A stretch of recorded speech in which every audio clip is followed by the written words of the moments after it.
Okay, so apa nak buat kalau rumah kena pecah? Ini I can tell you guys from a theoretical lah, sebab apa yang kena dekat I adalah kereta I kena pecah. So I tahulah like A to Z lah apa nak buat apa semua kan, bila bincang dengan polis, bila cerita dengan orang yang pernah alami dan sebagainya. So it hit me yang macam okay, apa jadi kalau rumah pula kena pecah? Nauzubillah lah, kita tak nak lah benda ni jadi kan. Tapi pernah terfikir tak, kalau rumah kena pecah apa nak buat? Okay, kalau rumah kena pecah tapi you dekat luar rumah, contoh rumah landed lah, you balik kerja tu, pintu terbuka, rumah kelang kabut, you boleh nampak daripada luar. First of all, jangan masuk, stay dekat luar. Kalau betul you rasa rumah kena pecah, stay dekat luar, call polis, cakap polis, ada terjadi, boleh tak datang segera dan kita check sama-sama betul tak kena pecah dan sebagainya, betul tak, sebab keselamatan diri nombor satu. And first thing to do, call polis. Apa-apa yang nak buat dengan polis lah. So itu kalau kat luar rumah lah. Okay, apa jadi kalau senario dia you dalam rumah, nauzubillah min zalik, you kena pecah? Benda pertama kena buat adalah menyorok. Kalau boleh keluar ikut pintu belakang, keluar ikut pintu belakang. Elak dia, jangan bagi dia nampak you, jangan confront dia lah, especially kalau you tak ada ni kan. Kalau I lari lah,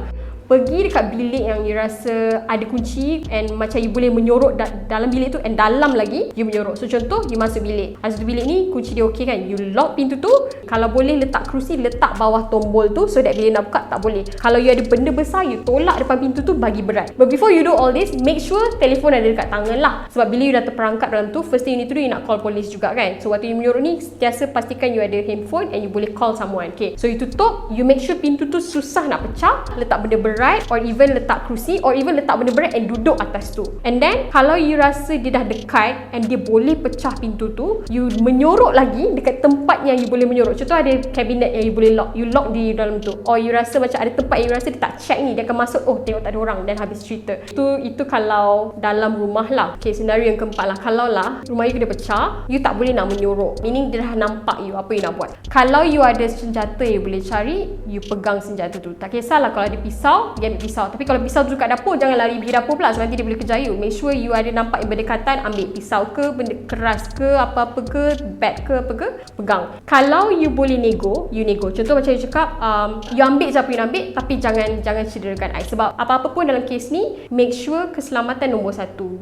Harta benda semua boleh carikan. You just cakap yang macam, okay tak apa, you nak ambil, you ambil. I takkan ni, you pergi. Tapi in the case yang nauzubillah, dia serang you, apa you nak buat? I baca lah, I pun tak ada martial arts. Apa dia said, there are few anggota yang you boleh attack lah. Okay, so benda-benda yang fragile, especially mata. So mata, the moment you hit that, dia dah tak nampak, dia dah susah lah nak serang you kat mata. Dan ada juga benda lain yang macam dia kata lutut. Sebab lutut ni dia macam dekat bawah kan. So kalau the moment you pukul dengan kuat, dia tak boleh nak protect dia punya lutut. Ada jugalah part-part lain macam leher semua tu, tapi yang I ingat mata, lutut dan sebagainya lah. Kalau you ada spray, you spray mata. Kalau you ada pemukul, pukul mata dia. Kalau ni you cucuk tak tahu kan. So, benda ni boleh google lah apa nak buat kalau rumah kena pecah dan sebagainya kan. Ada juga cara you boleh ugut. Macam bukan ugut, you cakap you dah call polis ni, I dah call polis. Sebab the moment you cakap macam tu, polis akan datang kan. So dia nak lari cepat-cepat, dia tak nak polis datang dan nampak dia, yang tangkap dia. So that dia macam just make it known lah yang you dah call polis. Polis tengah ni, so that dia pergi.